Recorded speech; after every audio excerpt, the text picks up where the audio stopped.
नमस्कार दोस्तों, आपके अपने चैनल रोहित कश्यप ट्रेड्स में आप सभी का बहुत बहुत स्वागत है।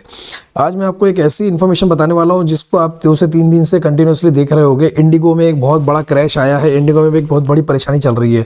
तो क्या हुआ है, लगातार इसका शेयर्स क्यों डे बाय डे 7-8%, 10%, 12% की गिरावट में जब कंटिन्यूसली बना हुआ है। तो आइए आज अपन कुछ इस पर नज़र डालते हैं। तो इंडिगो क्राइसिस की रिपोर्ट मैंने बनाई है, रिपोर्ट का आप ध्यान से देख सकते हैं। इंडिगो एक भारत की सबसे बड़ी एयरलाइन है जिसका 65% का मार्केट शेयर है। 430 प्लस इनके एयरबस विमान हैं, ठीक है, और लाखों से इसमें लोग आना जाना करते हैं। 1 नवंबर 2025 को एफडीटीएल के नियम लागू हो गए, जिस कारण से बहुत ये अफरा तफरी मच गई पूरी जगह पे। तो ये क्यों हुआ है कि पहले पायलट की इंडिगो जो है वो पायलट की रोस्टर गलत तरीके से प्लान करता था। क्रू मेंबर की बहुत कमी थी, पायलट्स की कमी थी, जिस कारण से फिर भी इनके बहुत सारे जो प्लेन्स है वो अचानक कम उड़ते थे, ठीक है। ओवर टाइम करना पड़ता था पायलट्स को बहुत सारा। एयरलाइन का ऑपरेशन अचानक ब्रेकडाउन हो गया था, ठीक है।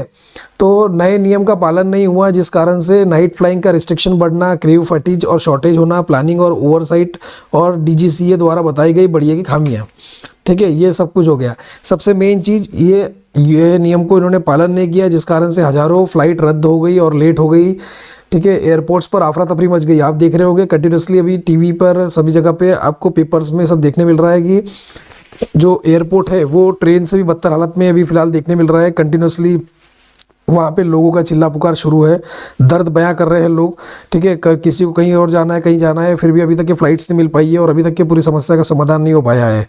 कनेक्टिंग फ़्लाइट नहीं मिल रही है, बहुत सारे लोगों की कनेक्टिंग फ़्लाइट मिस हो गई, बहुत सारे इंपॉर्टेंट काम मिस हो गए। मैं आपको अभी सब पूरा एक साथ नहीं बता सकता, ठीक है। रिफंड और बैगेज की समस्या, कई लोगों के बैगेज जो है एयरपोर्ट से दूसरे एयरपोर्ट पे चले गए हैं, लेकिन उनकी फ़्लाइट्स नहीं पहुंची, जिस कारण से उनके सामान के लिए या उनके डेली रूटीन का चाबी का जो भी XYZ चीज़ है वो सारे में बहुत ही ज़्यादा प्रॉब्लम देखने मिली, ठीक है। और इन्फॉर्मेशन और सपोर्ट, जैसे कि मैंने आपको पहले ही बताया कि इनके पास में जो मैन पावर है उसकी कमी थी, जिस कारण से ये सारा कुछ और ज़्यादा कॉम्प्लिकेटेड हो गया, क्योंकि इनके पास में अटेंड करने के लिए भी इतने स्टाफ नहीं थे। अभी शेयर मार्केट पे इसका असर आपको डायरेक्ट देखने मिला। कंटिन्यूसली 12% की लगातार गिरावट देखने मिली है, ठीक है। स्टॉक अभी तक के 22 से 30% तक गिर चुका है और जितने भी इन्वेस्टर है उनमें विश्वास कम हो गया है, क्योंकि जो पैनिक सिचुएशन आई है उसको तो सरकार ने कड़क आदेश दे दिए ऑलरेडी, और इसको स्ट्रीमलाइन करने के लिए,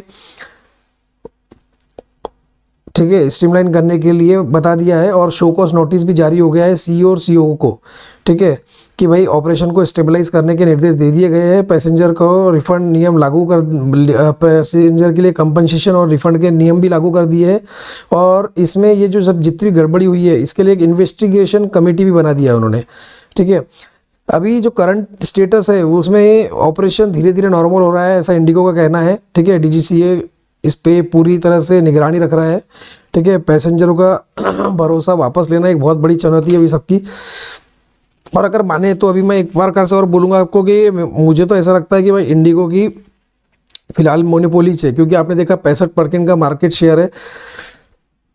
अदर कंपनीज भी अवेलेबल है, बट उनका स्केल बहुत कम है, ठीक है। जिस कारण से कहीं ना कहीं मार्केट में क्या हो रहा था, अभी एग्जांपल मैं दूं आपको। पहले जियो ने फ्री डेटा दिया, मार्केट में फ्री डेटा देने के बाद सभी लोगों को तक उसने घर घर जियो का सिम पहुंचाया, फ्री की आदत लगाया, एडिक्शन हुआ। और अभी देख रहे होंगे तो अब वो सभी से 350 महीने का 400 रुपया 800 रुपया ऐसा वसूल कर रहा है, ठीक है। जैसे जैसे आप देखेंगे हर कंपनी अपना जियो जब पैसे बढ़ाता है तब एयरटेल आइडिया वगैरह सब कुछ पैसे बढ़ा लेता है। तो वही आपको एयरलाइंस में भी देखने मिलता है। एयरलाइंस में भी डायनामिक प्राइसिंग का सिस्टम होता है, जिस कारण से अगर आप देखोगे अभी कुछ समय पहले भी जब प्रयागराज महाकुंभ हुआ था तो उस समय पे भी आपने वहाँ पे फ़्लाइट्स के रेट देखे होंगे। डोमेस्टिक फ़्लाइट्स के रेट 80-80 हज़ार 1-1 लाख, जो कि लंदन और अमेरिका जाने से भी ज़्यादा के महंगी दिखा रही थी टिकट्स।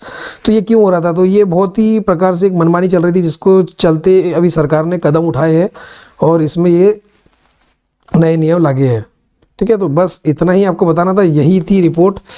तो आई होप आपको मेरी जानकारी सही लगी है। तो भाई ये था इंडिगो का गिरने का कारण, और इंडिगो अभी ठीक तरह से स्ट्रीमलाइन नहीं हुआ है, समय लगेगा।